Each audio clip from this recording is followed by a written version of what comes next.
All right, let's get going. All right, thank you everybody for joining us. Welcome to the MyCP webinar series.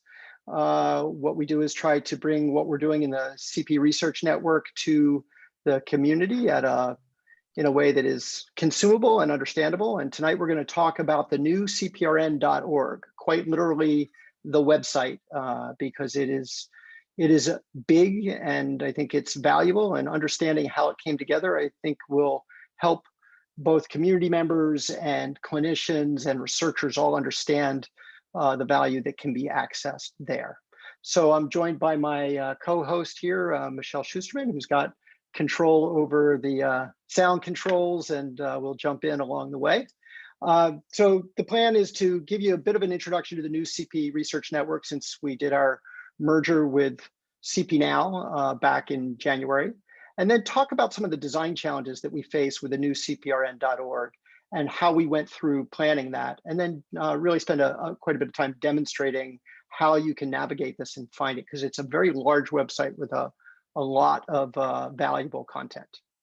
And then we'll just do Q&A and maybe show people individual things as they ask or whatnot. So, okay, so on January 28th, we announced that these two organizations, CP Now and CPRN, were going to come together, and we represented 4 different websites. And I'll talk a bit about the chronology of that. But the key thing is we have a blog, a research-focused website, a stakeholder engagement website, and an education website, all coming together to form this new entity that is the Cerebral Palsy Research Network. Our mission is optimizing the lifelong health and wellness of people with cerebral palsy and their families through research, high-quality research, education, and community programming. And I'm going to talk a bit about each of those. So the concept of a research network overall can be a little bit to consume or to understand. So let me just give you a little bit of a sense. So first of all, as a function of this merger, we are a 501c3. So we're a nonprofit organization. And what, our biggest program is our research program. And what we do in that is we bring together clinicians, researchers, members of the community, patient advocates, all together to collaborate on advancing research to improve outcomes for people. We're not there to do the research, we're there to improve people's lives. And doing that through research is one of the primary tools, but it is the core work of the research program. Physically, there's a data coordinating center that pulls together the data from all of these different sites, the 30 sites that make up the network. And that data all comes to the University of Utah and is managed by the Population Health Sciences Department. We provide infrastructure that helps clinician researchers figure out sort of the size of populations and the number of specific groups of people to be able to conduct studies. And since we have these data sharing arrangements with all of these different universities and hospitals, it means that we can get research done more quickly. So we have 2 registries, which are just databases of people with CP and different details about them. We have a clinical registry and we have a community registry. And I'll talk a little bit in a slide about the details of that. But the network, despite our research, having research in the name, is also focused on education and health and well-being programs. So I'll talk a bit about that in a moment as well. MyCP has been a cornerstone of the network since it was launched in 2019. And what it is it's a web portal that you're going to see is now integrated into CPRN.org. It was a separate website.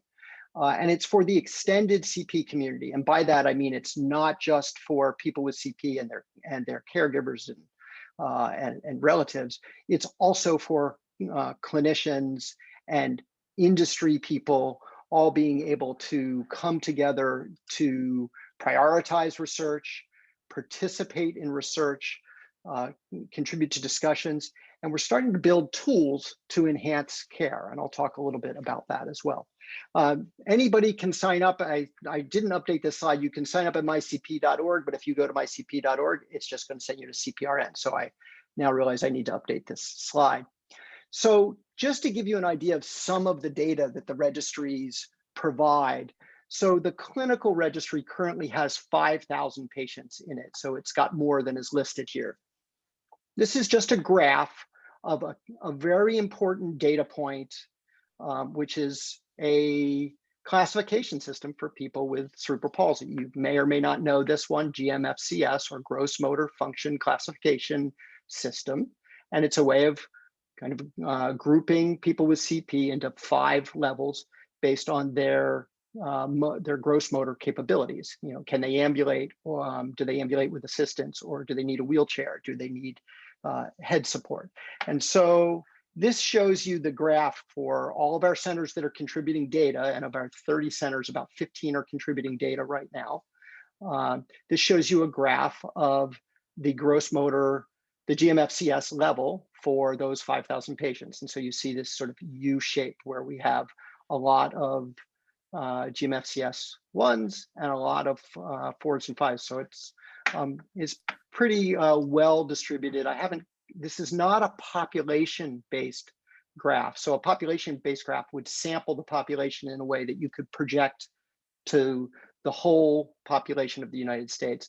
This is people that are coming into these 30 centers, and therefore it's representative of people that maybe are closer to a city where these are located, or they have more need and they're traveling to these hospitals. So that's just an example of one of the many data points that we have in the clinical registry. Oh, did not mean for that to go that way. Pardon me 1 second while I get my mouse to work.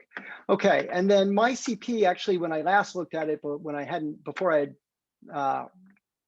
had done this cutout a little bit earlier, the screenshot a little bit earlier, it had 1, 2, 3, 4 was the number of members, so 1,234. I'm sure it's got more than that now.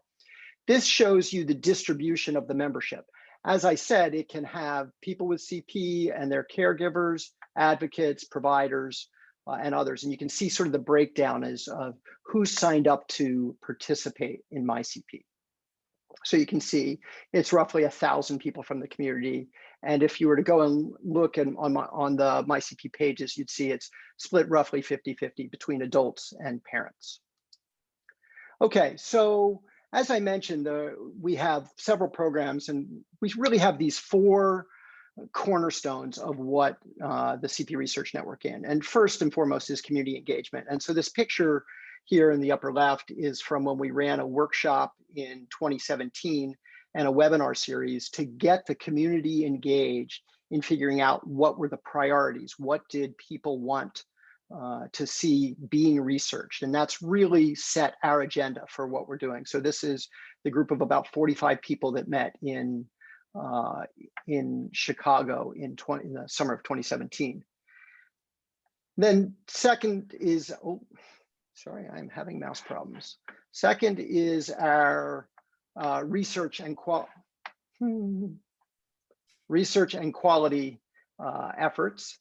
And so in the upper right, you see a subset of our clinician researchers there when we had gathered last at our last in-person research meeting, which was in May of 2019 at the University of Michigan. And you see Ed Hurwitz, who was our host, out there in front in the purple.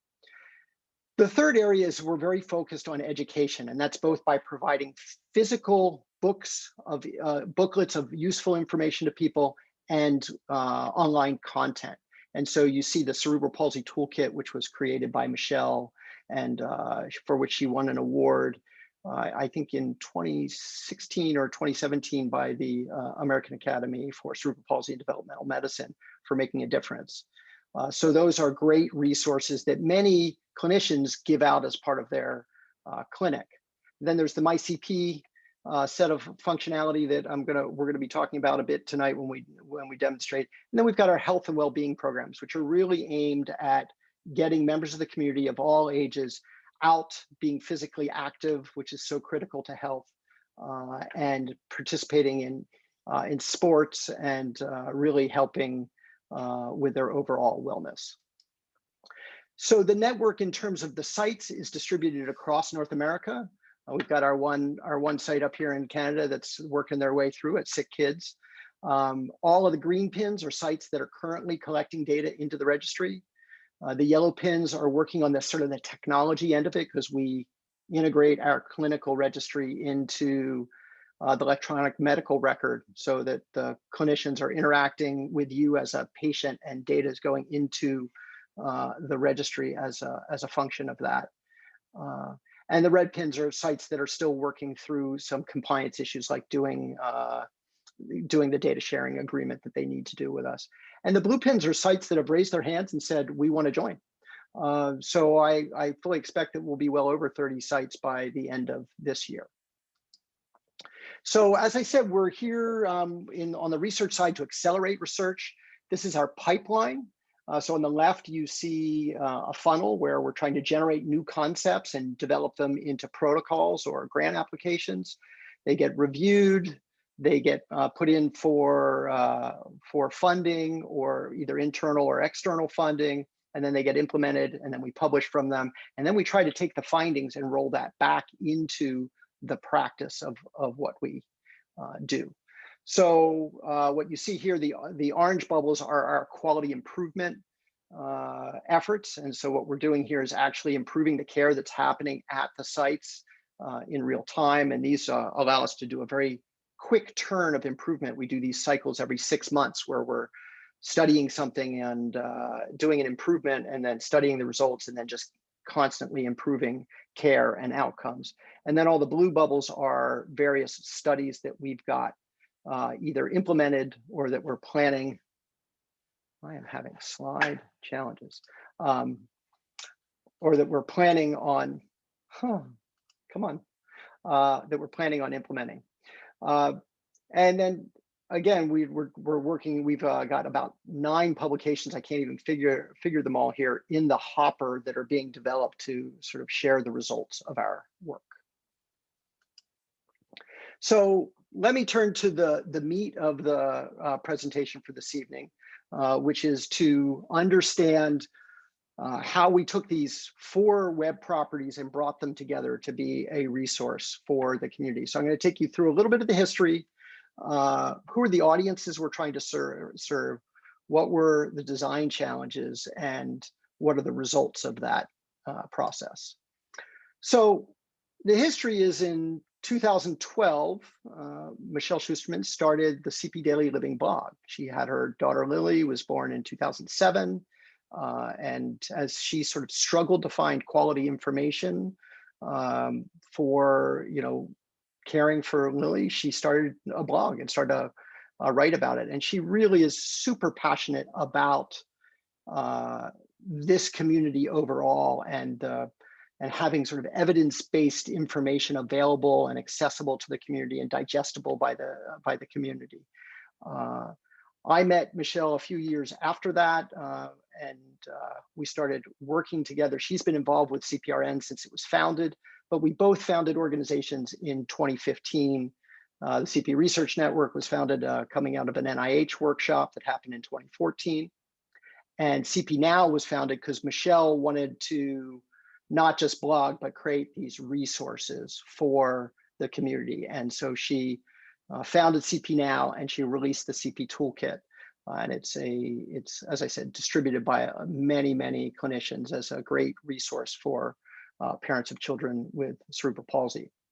Later, she released the Wellbeing Guide, which is really aimed at having parents understand the stresses of having a special needs child, and really being able to sort of make space and understand that if the parent is not on solid ground, it's the whole family can be upended by that. And I am having mouse challenges galore. We launched MyCP in 2019 to bring together these surveys and this discussion forum and these tools to help the community. And then Michele and I, as I said, have been working together since the very founding of CPRN and CP Now. I was a business advisor to Michele for CP Now, and Michele was in charge of community engagement for CPRN.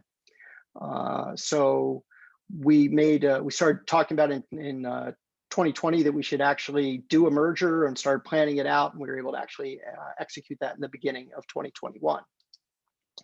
So that gave us a big body of work to do to integrate. That's always a big thing when you do a merger, is how do you integrate these two organizations? And in this case, two organizations with 4 websites and multiple audiences. So this gives you a bit of an idea of the challenge. So if you look at it row by row, CP Daily was really focused on parents of children with CP, and it was focused on not only educating people, but there was a lot of activity in the blog comments and getting people engaged. And then she moved a lot of that dialogue to Facebook. And so she's really been engaging the community for many, many years. And then she founded CP Now with the goal of not only providing these educational materials to parents of children with CP, but what she discovered in doing that is that the clinicians really valued these, the toolkit and the well-being guide, and valued having, an advocate that was representing the community in this way. And so the purpose of CP Now was really very focused on education, but particularly in the toolkits and guides. But it also had in its mission research funding and well-being programs. The CP Research Network had a very different focus. We were really focused on clinicians and researchers interested in advancing clinical research for cerebral palsy. And because we took a patient-centric view from the very beginning, we really wanted community members. So we built a community advisory committee that Michele was instrumental in building and curating. And our focus was on research and improvement initiatives, these quality initiatives. Later, we felt the need to engage the community more, and we created MyCP as this resource that we felt would be good for adults with CP and parents of children with CP, but also to bring clinicians together. It's fairly difficult to get clinicians to comment on a post on, say, Facebook, whereas we have a forum that is can be anonymous, but clinicians are there and named, and they come into these conversations and they address not medical advice, but what is the evidence base for a given treatment or whatnot, where if there's not a ready answer to that, or what's the current basis of, or what's the current expert opinion.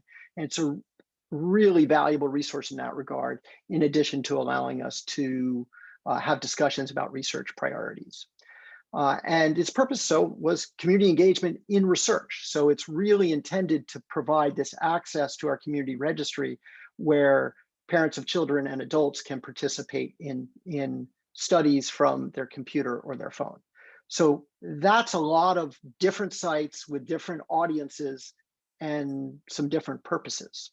So the design challenge was really, how do you pull together these audiences, address, determine the voice, because Michele had this very personal voice with which she spoke about her daughter on CP Daily Living, whereas CP Now and started to move towards just being a little more third person and just evidence-based information, and then these different purposes, and bring it all together on one website.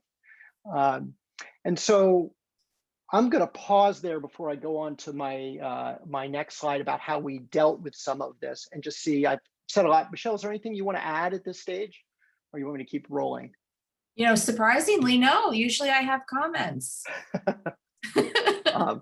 Okay, I'll keep rolling. So yes. What we did is, this was a big challenge, and we engaged a leading design firm to help us first with information architecture.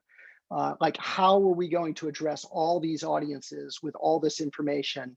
Because if you surfaced every single, web menu entry on the website, it would be just hard to take in. And so we engaged Kudos Studio, who has helped Michele build her first 2 websites, and they're really gifted at this.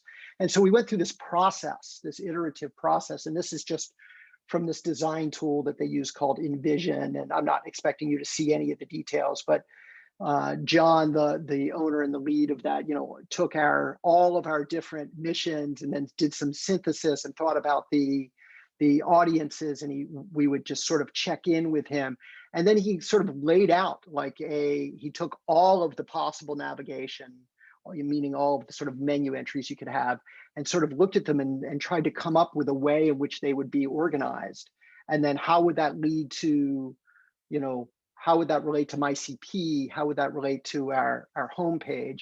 And then started to move that into like a graphical design. And so we designed our new logo, which sort of combines the sense of research with that CP is like a support ribbon turned on its side a little bit. And so really did great work there. And so that's how we got to our information architecture and our design.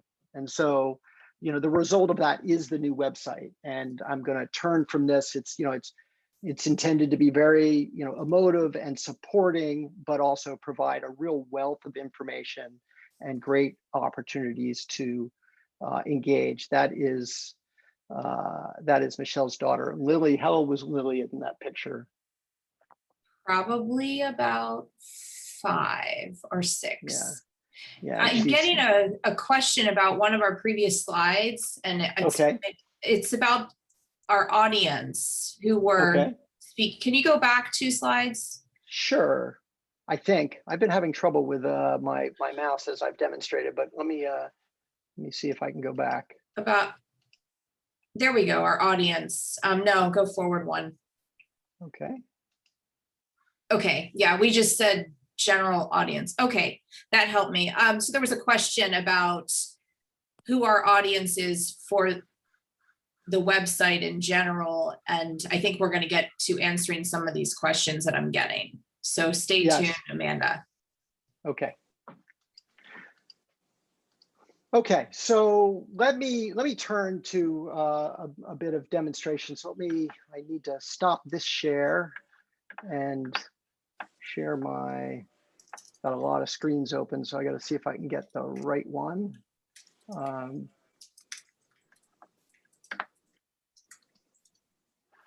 Okay, so this is the website. You're seeing this live. You're seeing that Paul has too many tabs open on Chrome, which will bring even a Mac with a lot of memory to its knees.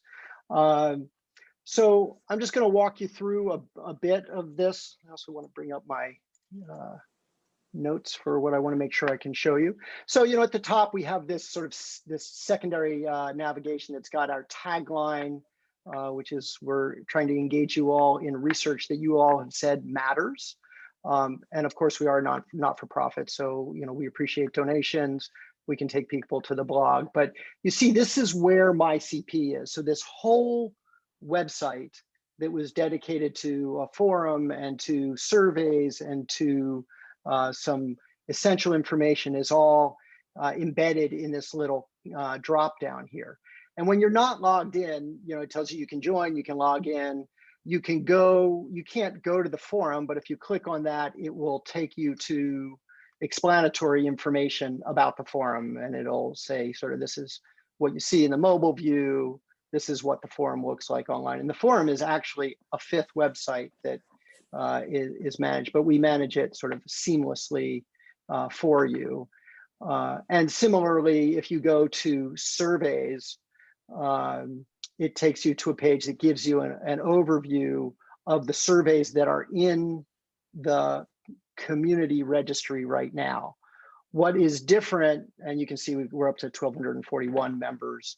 What is different than just seeing the list of all of the studies is when you log in, because you give some onboarding information like the age of the person with CP and their CP topography, which limbs are involved, and their gross motor function classification system level, which we help you determine.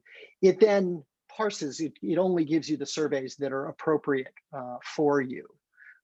So this is just the overview so people can see. And as I mentioned, you can see that this is the pie that's for the people that have CP. You can see it's 531 adults and 411 parents, and then smaller numbers of other people that are have a relationship to someone with CP.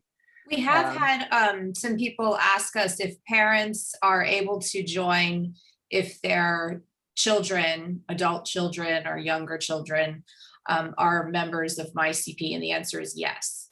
Yes, they can. And we will at some point. We haven't done it yet, but we're about to implement some technology that if, let's say you have an adult child and they join and you've joined, that we can actually make sure that we know that we're only counting one person using the linking technology that we talked about in last month's webinar. So that's the top line. And I'm just gonna, so if you ever wanna just go home, you just click on the logo and it takes you back to the home. And then of course you can search the website, and that can be very convenient for finding particular things. So I'm going to come back to the navigation, which is the key piece, in a moment, but I'm just going to show you, we wanted to go to this kind of single homepage design where we really kind of covered everything we do. So there are these bands, those are called the hero images, that are these emotive photos. We've got our core resources of the CP Toolkit, the Wellbeing Guide, and MyCP. And so if you had ever been on CP Now, this is looks like a page right out of the middle of CP Now Foundation. But you can go and you can just download the toolkit. You can download the Wellbeing Guide. It's available in Spanish. It's available in Portuguese. Or you can go and learn about MyCP, our webinar series that you're part of right now, or join. Then another thing that we realized we didn't really have well on the CPRN website was, well, what studies are you doing? And so we added a whole area that I'll show you in the navigation, but in the middle that just says, this calls out, 2 of our studies that are happening right now. There's a study on adult well-being, which is actually in the community registry. And let's see, and so you can click on that and that'll go and take you to a summary of what that's about, what the inclusion criteria is, who's the PI, and whatnot. So you can get information about all of our studies in this way. And similarly for the genetics of cerebral palsy, you can go and it takes you to a quick overview. There's actually a full study page on that, and you can go to that and learn. There's a video, and you can learn all about the details and where that study is happening. That's Michael Kruer's study that is funded by NIH. So that's just kind of wandering off the homepage for a moment. And then of course you can just go and say view all. And so that would take you to all of our studies, and you see just a quick summary of every study, whether or not it's active, the details. And of course, if you click on the links of any of these, you get into the details where you can find out about the sites, or if it's in the community registry. Actually, it says it's community registry or clinical registry right there on that page. So we're really trying to provide that sort of single page gives you access to a lot of information. We talk about our health and well-being programs. Nicole, you're actually here, but we thanks for your permission. We're quoting you here. This is the program that we ran in conjunction with the National Center for Health, Physical Activity and Disability. And we're working on both pediatric programs and adult health and well-being programs.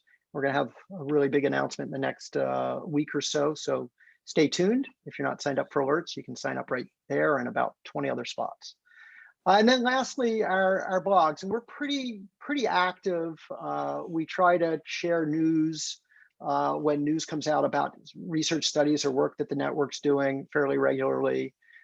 We do try to do once or twice a month, we do a CP story about either a clinician or a researcher or a family. And these are all people that are contributing to MyCP or contributing to our research.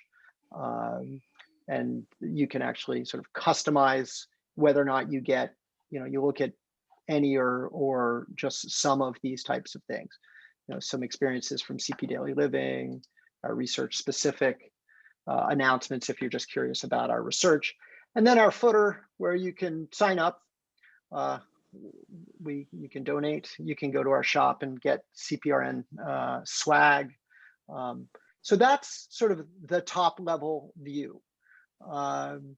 But now let me talk a little bit about these audiences and the challenge of what we what we were trying to do. So we went with a style called a Billboard Menu. So when I hover over here, you see there's a lot of information. So cerebral palsy is intended to be access to, you know, the facts and information about all of these things that you see in gray, you know, about CP, co-conditions, health topics, treatments, and then some CP daily living topics that aren't really a health topic, but it's practical advice about, you know, being in the community, traveling, you know, going to college, whatever. And we're going to sort of intermix these with blog posts and reference these materials over time. We've got a great series coming on college that was written by Carol Schrader about her 2 kids, which she's going to write about her triplets that went to college, 2 of whom have cerebral palsy. So there is some overlap between some of these topics. So some of these are both pediatric and adult topics, and some of these are pediatric alone. We've moved all of the topics that are adult specific to the adults with CP. So you'll see if you go to bones and muscles, that's, if I go to that as an example, that is a topic that is on both the pediatric and the adult page.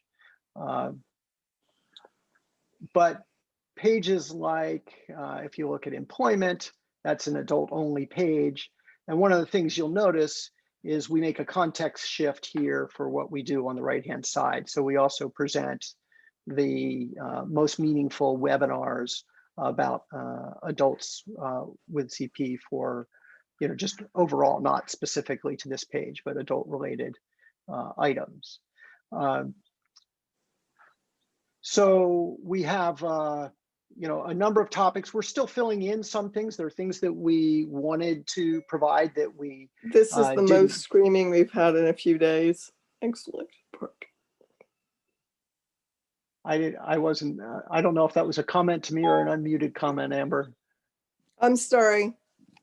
Oh, that's okay. There's some screaming going in the background here. Sorry. Okay. I didn't realize I was unmuted. That's okay. Michele can take.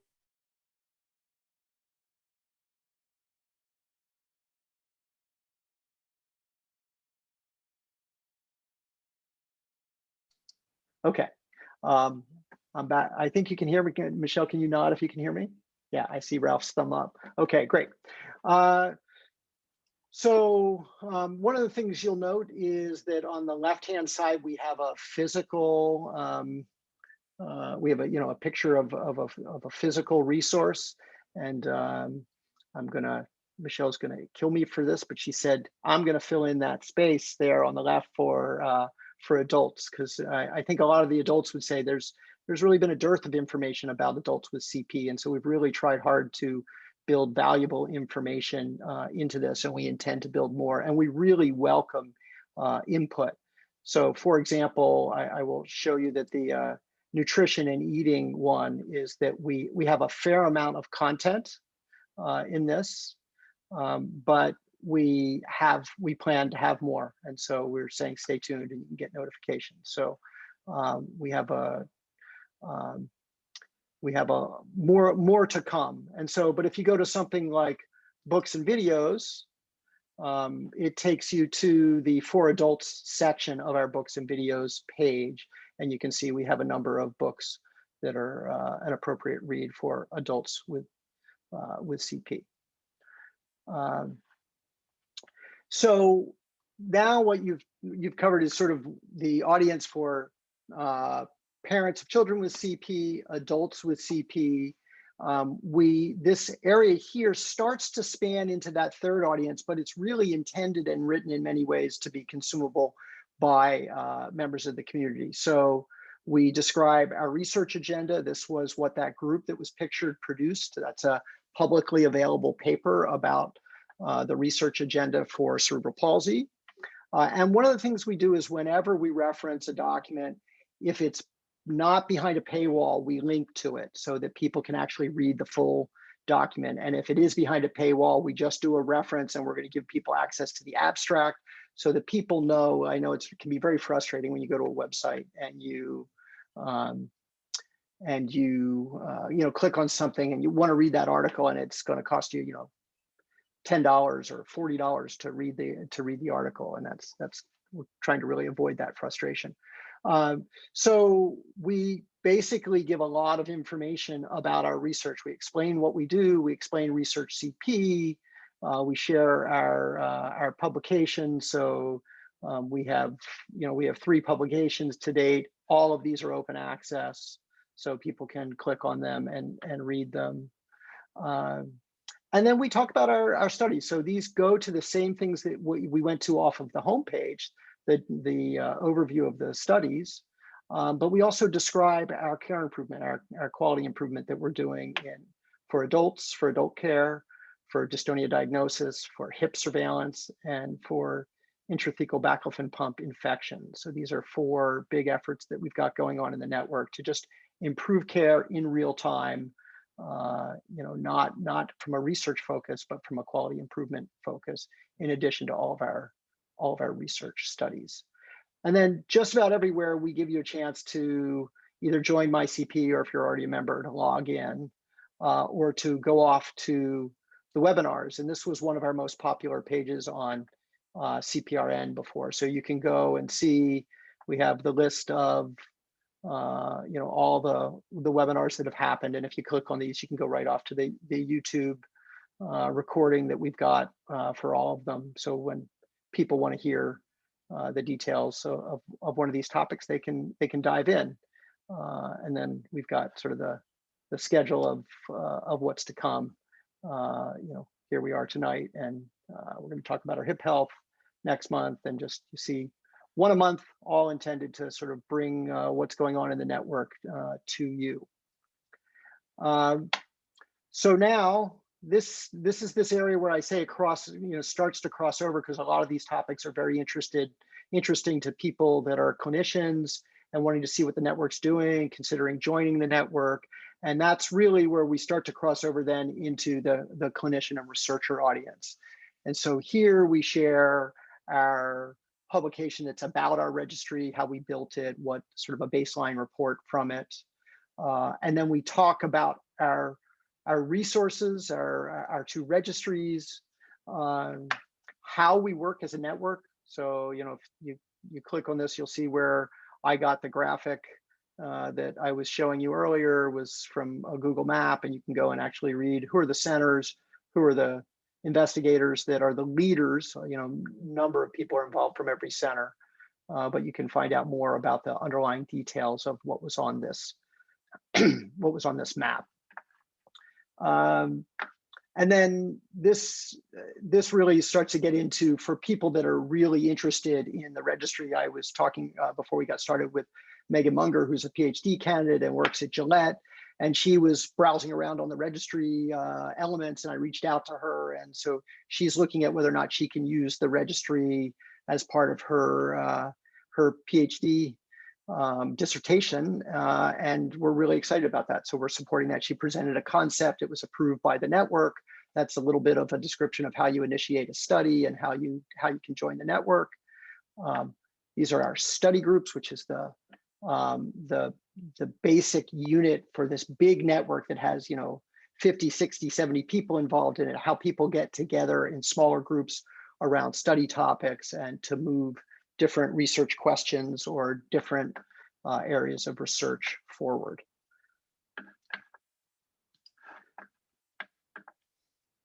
Okay, so I want to zoom ahead to the last area, which is this contextualization of MyCP. And I'm going to pause and see if Michele has anything, because I'm still doing all the talking. Michele, anything you want to add to how we've done this and how we've thought about this? You're muted. You're still muted. Okay, Michelle's muted and doesn't know she's muted. Hi, Michele, you're muted. Yeah. You're Okay, good. go ahead. I'm just dealing with the chat and some questions that have come up. That's so keep going. I appreciate it. Okay, so what I'm going to do here is I am going to log in to a profile I have for me as a consumer, father to William. So I have a 16-year-old boy with spastic diplegia, and he has a very big single event multi-level surgery coming this summer. Oh, I didn't show one of the things I wanted to show about the context of the sort of sidebar for the researchers, but that's okay. It's only so much time. So when you land in MyCP and you're logged in, it presents you with consent. If I had already done the consent, it would present me with all of the surveys that I had completed or that I could do. So you have this sort of visual representation of what you can dive into. And you'll notice now that the MyCP widget over here is turned into this hello. And this is, I can specify who I am when I sign up, or I can choose to stay anonymous. And part of what we've tried to do there is, you know, when you're on Facebook, it's always tied to your profile. And we really want to give people the choice of whether or not they wanted to be, you know, have their name assigned, or whether or not they wanted to just stay anonymous for participating in discussions. So I could go in here and I have another account. This was my demonstration account where I've done the surveys for William, and Michelle's going to show what it looks like for her daughter in a moment. But one of the things that's happened here is this menu has changed. So now this menu has my profile, which is kind of my login details. But now if I click on form, I don't actually know if that will stay in this window. I think it will. It takes me to, well, it's my first time here, but it takes me to the discussion forum where I can go and then interact with other people. And, you know, if you look at some of these, like this discussion about adults, you'll see, I think Booma commented on this, Dr. Booma Arabamathan commented, and there she is commenting. You see this little symbol, which is the old CPRN logo, and it shows you that this person commenting is actually somebody from the network. So it really, we're constantly pulling in the clinicians to be able to participate in these discussions. All right, a couple more things, and then Michele, and interrupt me if from a questions perspective, because I'm going on longer than I expected. What a surprise. I do want you to show, I have a couple other example sites, but so the thing that I'm really excited about, and this is the new feature I mentioned, is these recommendations. And so when I click on this page for recommendations, these are personalized recommendations based on my onboarding survey for me and my son. So it tells me a little bit about what it knows about me. I'm a parent of a boy that has a GMFCS2, level 2. His primary movement disorder is spastic with both legs affected. He's 16 years old and there's his birthday. And so it recommends 3 pages that it recommends to everyone. These are important for you to know if you have cerebral palsy or if you're caring for someone.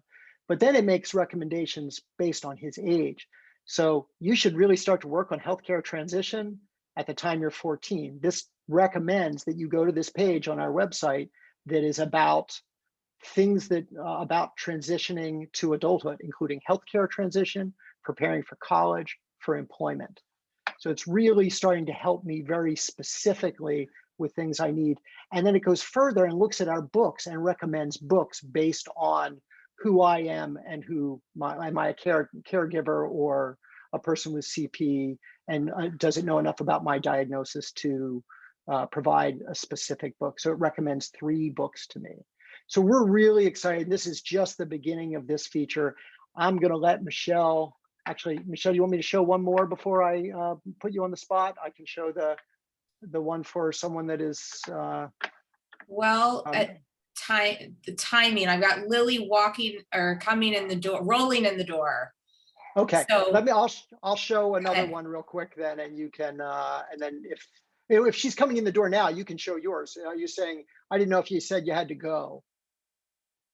Do you want to show yours? No, but it's going to get loud in my background. Okay, all right. How do we show mine? Can we do it without me talking for a minute? Yeah, you can go and show things, and I'll explain what you're showing if you want to do that. Do you want to share yours?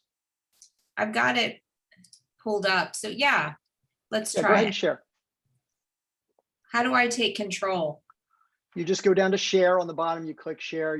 There shouldn't be any limitations to Okay. who can share. There you go. Yeah, so this is mine for my daughter Lily, and she's a GMFCS4. She's a mixed form of cerebral palsy. Both her arms and legs are affected. It gives her age. She's 14. And my recommendations are a little bit different. We've got information about the GMFCS. I didn't know about that. This actually goes to our bones and muscles section, this hips and cerebral palsy. And within that, there's information about hip surveillance. Physical activity and exercise is a very important section, and one that is dedicated to everybody in the community. We also have traveling and solutions for bathing, spastic cerebral palsy, since in my profile, that's part of her makeup of her type of cerebral palsy. Transition to adulthood, which she's 14 now. We're right at that age where we need to begin to work on coordinating these different pieces for her to begin to transition to adult care. And then my book recommendations are different. I've got the complex children and youth with complex care book, which is it's geared more towards a clinical audience, but it has excellent information and it's very comprehensive for parents and caregivers who might be interested and have children with more complex forms of CP. And the well-being guide is for everyone. Special needs planning guide. I don't know if that populated on Paul's. Did that, Paul? I think we did that for everyone. Yeah, I think we agreed that should go to everyone. Okay. And The Four Walls of My Freedom, which is a book that I read and thought that parents would really value. And that's by Donna Thompson, who has an adult son with CP who's bedridden.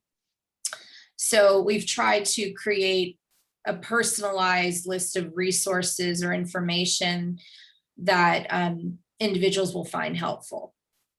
Yeah, and there's so much information in the website and on the web and whatnot. We really feel like that the same thing that we were using to make it so we served up the right surveys to you. We didn't want to give a survey about, ambulatory skills to a person that was non-ambulatory. So, being able to have that information up front, that we could use that information to really serve valuable information. We really envision going a long way with this. We think we can start to give people guidance for hip surveillance. We're working on some pre-visit planning for visiting your orthopedic surgeon. We just think there's dystonia screening. Yeah, let's see. This is the one that I already did, I think. Yeah, hold on. I want to share. No, so let me say something before go ahead. You share.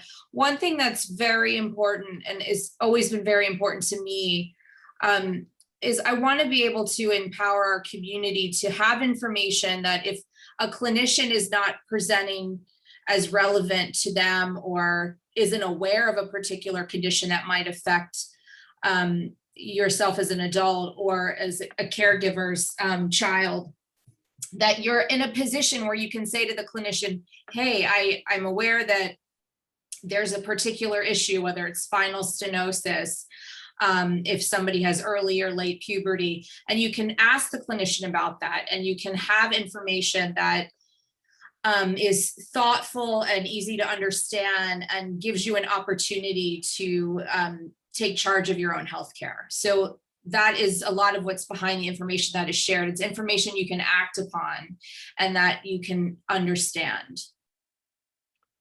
Thanks, Michelle. I'm going to show two more profiles really quickly. This is showing what happens if a parent of a very young child comes on. This is a kid that does not have a GMFCS yet. They're only 1 year old, and you'll notice that it's recommending the early intervention page and education considerations and toileting considerations based on all of that information. And then, two books that it can recommend based on that very early stage. So I'm going to bring up an adult one, which will take me a moment. So let me just ask if anybody who has a question. We've had a couple questions in the chat. I've been Okay. trying to get to them, but I don't know that everyone has seen my answers. And so Ralph, I know you had a couple of questions and I asked you for clarification. One is, does the website offer low-tech engineering solutions and assistive supports? That was from Ralph. And I was asking if he meant that to be daily living solutions, or is there something else you had in mind?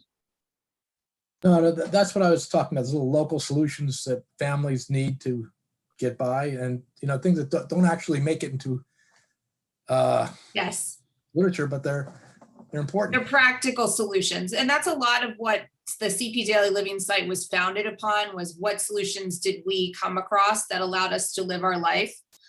And so there is some of that peppered within the website. There'll probably be more of it over time, but things like adaptive clothing, how to travel. I have a whole section on how do you get through TSA screening and who do you call if you get into trouble. So we do have some of that. We don't have, you said navigating health service systems and reimbursements. That's a big topic. We do not have information about that at this time.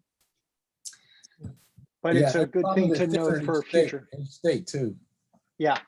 And we have some resources that are by state, and you'll just see these, long lists of things we can do. So here's just, I want to make sure that I'm, Michele and I are both parents of children with CP. This is a adult account. You can see it drops you into the My Surveys, and it's telling you which surveys are appropriate for this adult and which ones have been completed. And you can actually download your surveys. There's a lot of discussion amongst the adult clinicians that develop this about using this as a PRO to sort of guide a PRO, Paul. I'm sorry, thank you. It's a professional. It's someone who's good at tennis. No, PRO is a patient-reported outcome. Thank you for getting me on Busy Buzz. Anyway, so that you can download them and use them so that you can have them as a resource that's available to you. But if I go to the recommendations page for the adult, you'll see this person has been described as, so it's their relationship is self, GMFCS3, spastic, both legs affected, 24 years old. Same, top level, we recommend these for everyone. But we recommend an ebook and we note that it's a challenging read, but it's just got incredibly valuable information. And again, another time when we're detecting that someone has spastic diplegia. I don't know if Lily is on the call, but we interviewed her last summer, and she's been just a marvelous person and resource for the community with her book, Spastic Diplegia, Bilateral Cerebral Palsy. So just gives you an idea of sort of some of the different things that we can do. And I haven't gotten to making the recommendations for videos and other resources, but this is really where we're going with this ability to do personalization on MyCP. So there you have 4 websites, lots of different communities coming together in one spot, and our fingers are crossed, and we hope that you find it valuable and you give us feedback about what do we need more of, what do we need less of, what do we need to do differently. So I will stop the share and see if anybody has any additional questions. Amber, I see your hand up. Yeah, I had a question. What about like something for siblings? Because I've realized with my own sibling and just from talking to other adults with CP that sibling stuff has come up, and I feel like siblings have been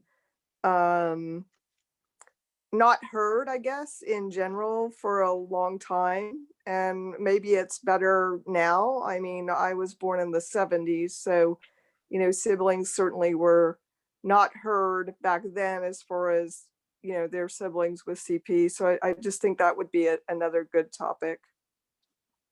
We have a book for siblings, and we have a sibling section in our book. I said that backwards. We have in our book section, we have a tab for siblings, and we have a book there. we also in our diagnosing section have some information about supporting siblings. We don't have anything more elaborate than that right now on the site, but yes, it's definitely an area that has received more attention and deserves more attention in the future. Yeah, it's a great point. I mean, I know my daughter has spoken on panels because even though she has a cleft lip and palate, her brother with hydrocephalus and CP gets all the attention, and it's kind of it's a challenge for siblings. Yeah, I think there's probably quite a few siblings that feel that way, but Sure. haven't been heard. So I And then my misspoke. I other- meant coping Okay. with the diagnosis is where we have a little bit of information about siblings. Other I think that's questions? great. Okay, thank you, Amber. Appreciate that. Any other questions? Okay, well, we're Paul, at can I the, ask go another ahead, question? Ralph. Sure, Um, absolutely. Yeah, since you're trying to provide access to the literature, I'm from the NIH, and I know that people who do these research papers, they're not the greatest writers. Right. And they kind of obfuscate things by using their own lingo. And it's not that the concepts are really that tough. It's just that there's a certain language. And does your audience, can they keep up with that, or do they need kind of a universal translator or somebody to help them bridge that, or how's that work out for your folks? So I would say that our secret sauce on that is Michele, and I just wish I could duplicate Michele. So I've had Iona's on the call, and CP Alliance puts out this what's all the latest new research every week, and it's like this fire hose. And then it's really hard, and I've talked to them, is there any way we can get somebody on like figuring out which are the most impactful, because Iona's done these great systematic reviews that tell you which research really matters, and we've looked at it and said it's just a resource challenge. So Michele, as our sort of education director, she consumes that, and she's got a gift for serving things up. And so and what we try to do is figure out what's most important, because there's way too much stuff to read, not even including the fact that the language can very often be well over everyone's head that doesn't have a PhD or an MD. So Michele, do you want to add anything to that? Yeah, I would say I try to get to the bottom lines of each article I read. And then also, what do I think that they might be missing, or what's missing from the landscape of information?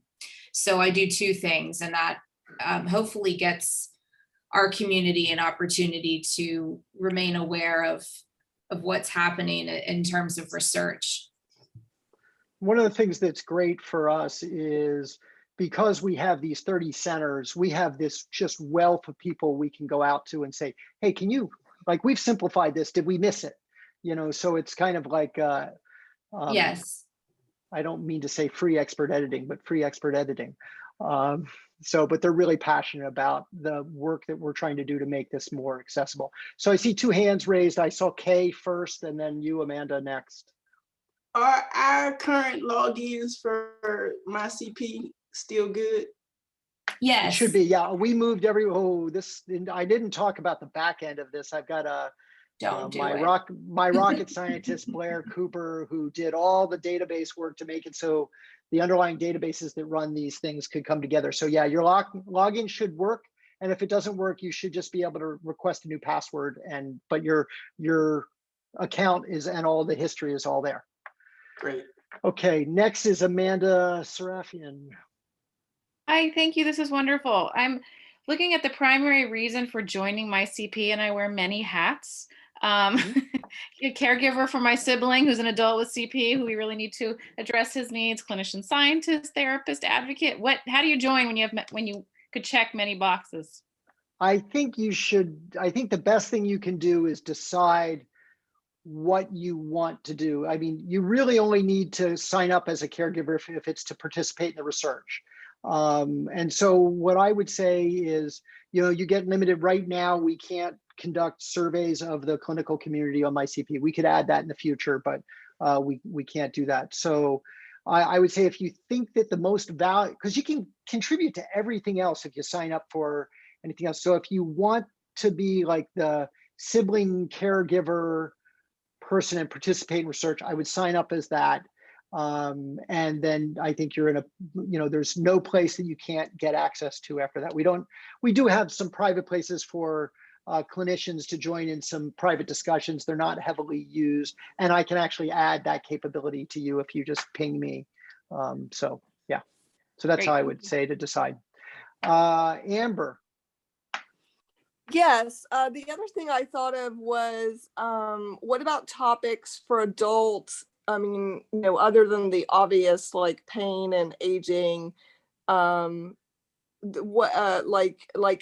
comes to mind is like I have talked to a lot of people in their 50s that are having pelvic floor dysfunction issues, and that seems to be more prevalent in CP, and it's like people are clueless.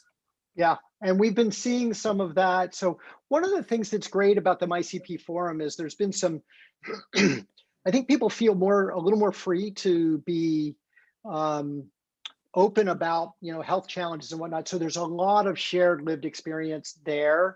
And I think that's going to guide us to say where, like, we're very often looking and reaching out to various people to ask. There's been lots of discussions about swallowing difficulties and does it get worse with age? And we engaged Diane Sellers in that, and we reached out to Gary Noritz, who's both a developmental pediatrician and a adult CP internist.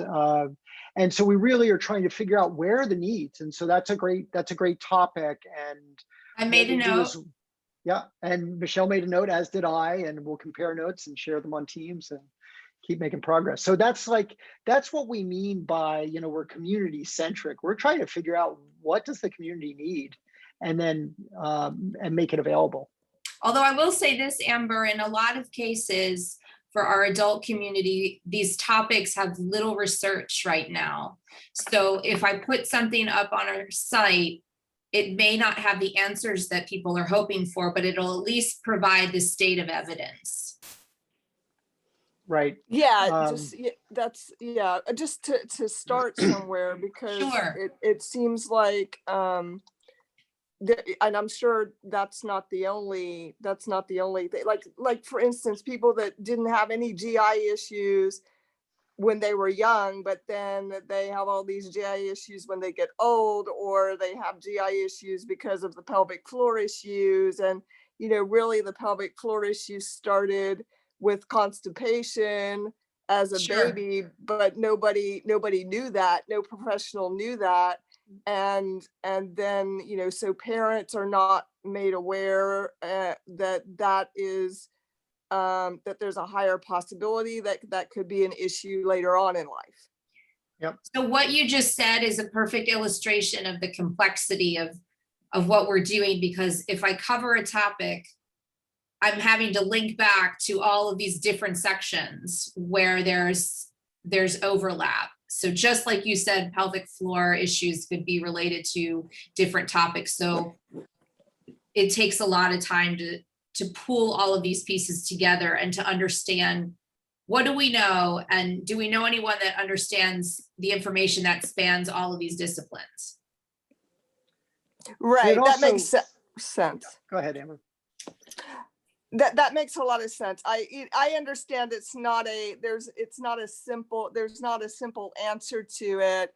I just am assuming No, probably a lot of different things out there other than the obvious ones of aging with CP and pain, because that Sure. one is those two are very obvious, and I know we're still really working on that too. We don't have a good handle on pain by any means. No, we don't. And so but these other ones are really kind of out in left field, because my understanding is from my research is that, even the general population with pelvic floor dysfunction issues don't get treated quickly. And so, it's just that the signs are there earlier, but not being addressed by, professionals like OT, because they don't know, they're not putting it Sure. together, so they can't give that information to parents or siblings or to the person with cerebral palsy, to be able to educate and start that much younger, you know, as far as trying to prevent the issues that come with that are, you know, significantly impeding functionally as you get older. Sure. So No, I'm glad you want- brought it up. I thought I meant what I said is the perfect illustration of so many of these topics. And I appreciate it. I want to give people a feeling like they can hop off. So I want to just share some final parting comments. So I want to give kudos and thank yous to Michele, you know, first and foremost for just, you know, just developing so much content. A lot of the content from the CP Toolkit is on this website, from CP Daily Living, and then where there were holes, she just has been cranking out quality content. Christina Youngblood, who's been our webmaster and has been working on our search engine optimization. That's another one of Paul's favorite things. SEO, which is how highly we rank in Google. Blair, who I mentioned, who did our programming. You know, I was super passionate about our personalization. Oh, there goes my cursor again. And Kudos Studio, John and his team, Junaid and others that did the information architecture. And then we had so many contributors, and I'm sure I left off some, but Carol Schrader, Charlotte Ward, Diane Sellers, Gary Noritz, Gavin Colquitt, Heather Hancock, Isabella, I can't remember her last name, who's a PhD psychologist at UBC, Mary Gennady, Rich Stevenson, Rona Lindroth, I have so many names here, I can't even remember. Seth Warsharsky, Sarah is a PhD candidate with Gavin, Tanya Sheckley. All these people contributed content and more. Oh, my wife, Lori, I didn't say her name, she'll be upset, who worked on our mental health section. And then we've had just countless advisors from the community and clinicians that have reviewed what we've done here. So I want to make sure I just get that thank you out. It's been as I said, a labor of love, and a lot of people have contributed. So I think, you know, we can take one more question if we've got one, but I think I want to let people feel like they can, you know, run to dinner, to bed, whatever it is based on what we've shown. Any final parting question? All righty, thank you all so much for tuning in, and I appreciate your feedback. If you run into anything that's broken or doesn't look right, please just shoot us email, info@cprn.org, paul@cprn.org, Michele@cprn.org. Any of those will get to us and we'll get on it. So thank you all.